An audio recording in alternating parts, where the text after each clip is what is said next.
Je vous remercie, Monsieur le ministre en charge des relations avec les institutions.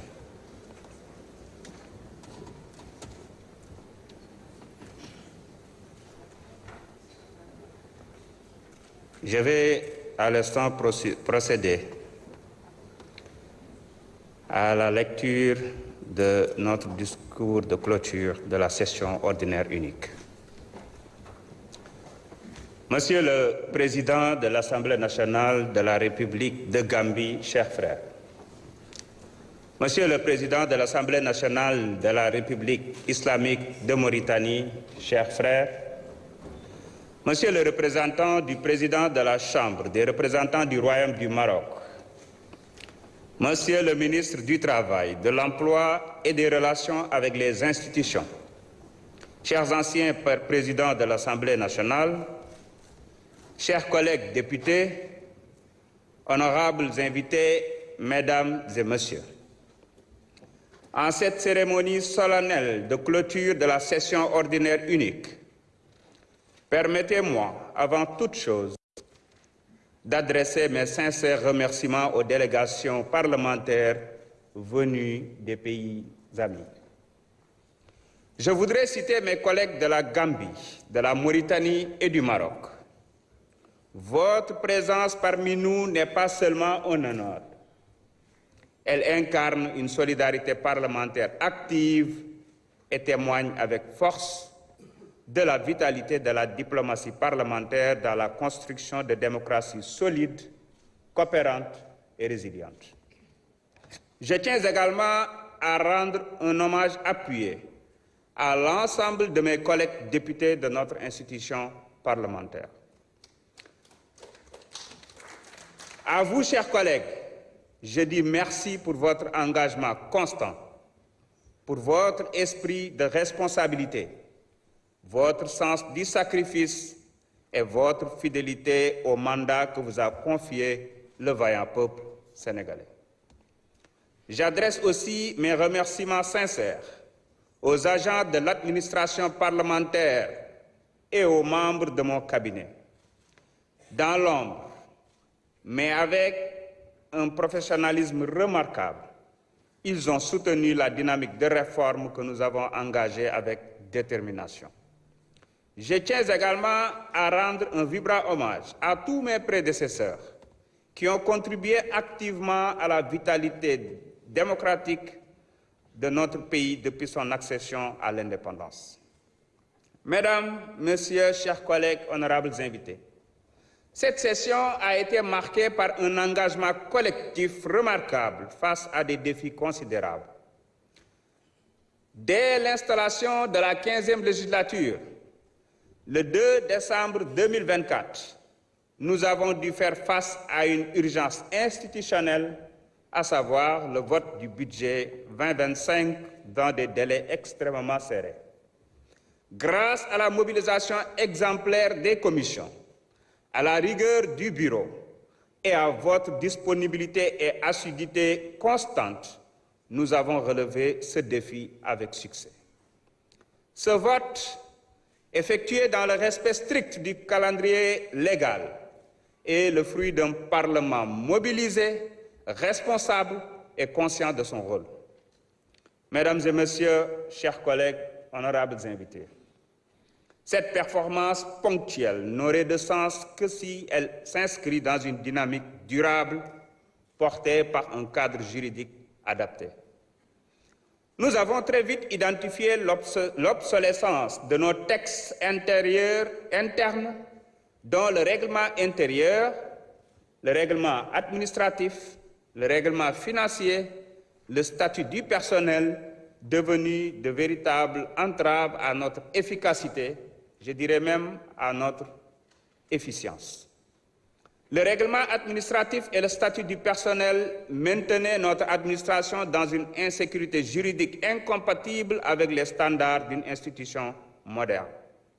Le règlement financier, quant à lui, datait de 1963. Il n'était plus conforme aux exigences de bonne gouvernance. Sa réforme était donc indispensable. Avec vos contributions, ces textes ont été revus. Nous avons désormais une base solide pour une action institutionnelle efficiente et responsable. Mesdames et Messieurs, chers collègues, honorables invités, le référendum de 2016 a élargi notre mission à l'évaluation des politiques publiques. Pourtant, 8 ans plus tard, cette mission restait inopérante. À ce sujet, nous avons constitué un comité pluraliste composé de la majorité, de l'opposition, des non-inscrits, de la société civile et d'universitaires. Ce groupe de travail a produit un rapport de grande qualité disponible aujourd'hui sur vos tables. Ce document est aussi l'objet d'un ouvrage de référence que j'ai personnellement accepté de préfacer. Nous avons également réactivé 2 commissions restées inactives depuis plus de 30 ans. La commission de la comptabilité et du contrôle budgétaire, désormais saisie pour la première fois d'un rapport trimestriel conforme à notre règlement. La commission des délégations, désormais en charge du suivi rigoureux de l'application des lois. Ces avancées concrètes consacrent un Parlement plus exigeant, plus transparent et plus redevable. Mesdames et Messieurs, chers collègues, honorables invités, nous partagions tous le constat d'un gaspillage documentaire insoutenable et d'une inefficacité dans l'exploitation des documents. À chaque session budgétaire, selon notre questeur qui a eu le temps de peser, en tout cas, les sacs qui nous ont été livrés, ce sont plus de 18 kg de papier par député qui étaient imprimés, sans oublier tous les projets de loi reçus durant la session, avec un impact environnemental, financier et organisationnel significatif. Face à cela, nous avons lancé un ambitieux plan de transformation digitale articulé autour de 4 axes: la transparence et l'efficience, la maîtrise des dépenses publiques, la modernisation et la simplification des travaux parlementaires, mais aussi l'amélioration de la qualité du service rendu aux citoyens. Dans cette même logique, chaque commission a été invitée à produire un plan de travail annuel avec des objectifs clairs et mesurables. Ce document, aujourd'hui disponible, constitue une innovation majeure dans notre histoire parlementaire. Désormais, la plénière, seule détentrice du pouvoir d'appréciation, évaluera périodiquement les performances des commissions. Cette culture de la redevabilité nous engage tous, à commencer par moi-même, président de l'Assemblée nationale. Pour accompagner cette exigence, des moyens adéquats doivent être garantis à chaque député, dans le respect de leur indépendance, à l'abri des pressions, de lobbies ou de groupes d'intérêt. À ce titre, un projet de tournée parlementaire intitulé « Le Parlement chez vous » est actuellement à l'étude au sein du Bureau et de la Conférence des présidents. Cette initiative prévoit une tournée dans les 14 régions du pays, qui sera sanctionnée par un rapport consolidé remis à l'exécutif en vue d'une meilleure prise en compte des préoccupations des populations lors de la prochaine session budgétaire. Je précise qu'il ne s'agit nullement d'une remise en question des vacances parlementaires des députés, mais plutôt un engagement supplémentaire au service du peuple. Mesdames, Messieurs, chers collègues, honorables invités, nous avons franchi un autre cap avec l'intégration de la chaîne parlementaire dans notre nouveau règlement intérieur. Je dois vous dire que la chaîne parlementaire n'est pas encore lancée, mais elle est en train d'émettre, et il y a même un canal au niveau de la TNT.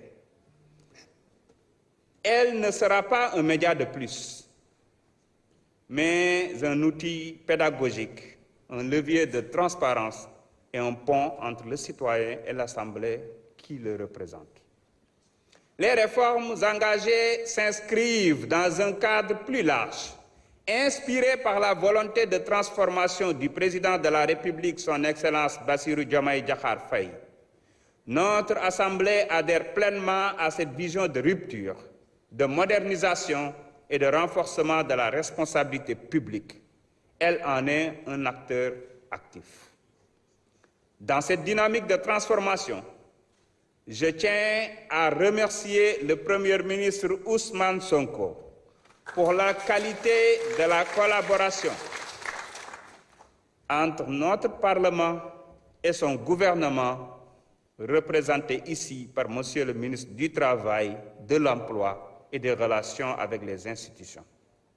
Une collaboration fondée sur le respect des prérogatives de chaque institution, mais également sur une volonté partagée de servir l'intérêt général. Les échanges soutenus, la disponibilité des ministres lors des séances de questions, ainsi que leur engagement à accompagner nos réformes, illustrent cette relation constructive et républicaine. C'est ensemble, dans une synergie responsable, que nous parviendrons à consolider notre démocratie et à répondre aux aspirations légitimes du peuple sénégalais. Mesdames et Messieurs, chers collègues, honorables invités, notre institution ne peut se plier sur elle-même, ne peut se replier sur elle-même. Elle est ancrée dans une dynamique régionale, continentale et internationale. Dans un monde marqué par l'instabilité géopolitique, les tensions sociales, les enjeux climatiques et les mutations économiques, nos parlements ont une mission collective, à savoir défendre la démocratie, renforcer l'état de droit, bâtir une intégration africaine souveraine et une ouverture au reste du monde. La résilience climatique, la sécurité régionale, la transition numérique et la souveraineté économique ne peuvent être abordées isolément. C'est dans l'échange, la coopération et l'harmonisation des cadres juridiques que nous construirons une Afrique plus forte, plus solidaire et plus respectée dans un monde qui bouge. C'est dans cet esprit que nous renforcerons nos liens avec les autres assemblées nationales, ainsi qu'avec les institutions régionales telles que la CEDEAO, l'UEMOA, le Parlement panafricain et celles internationales comme l'Assemblée parlementaire de la francophonie, l'Union internationale parlementaire, l'Union internationale parlementaire, l'Union des parlements des États membres de l'OCI, entre autres. Chers collègues, nous avons engagé une transformation profonde, une assemblée plus moderne, plus responsable, plus proche du peuple. Le chantier est immense, mais le cap est clair. La volonté est ferme et l'engagement est collectif. Ensemble, poursuivons cette marche résolue vers une démocratie plus exemplaire. Vive l'Assemblée nationale, vive la République. Je vous remercie de votre aimable attention. Vous venez de suivre la communication officielle du président de l'Assemblée nationale, M. Malick Ndiaye, qui vient donc de clore cette session ordinaire unique ici à l'Assemblée nationale. Merci beaucoup, 2025. Nous l'écoutons.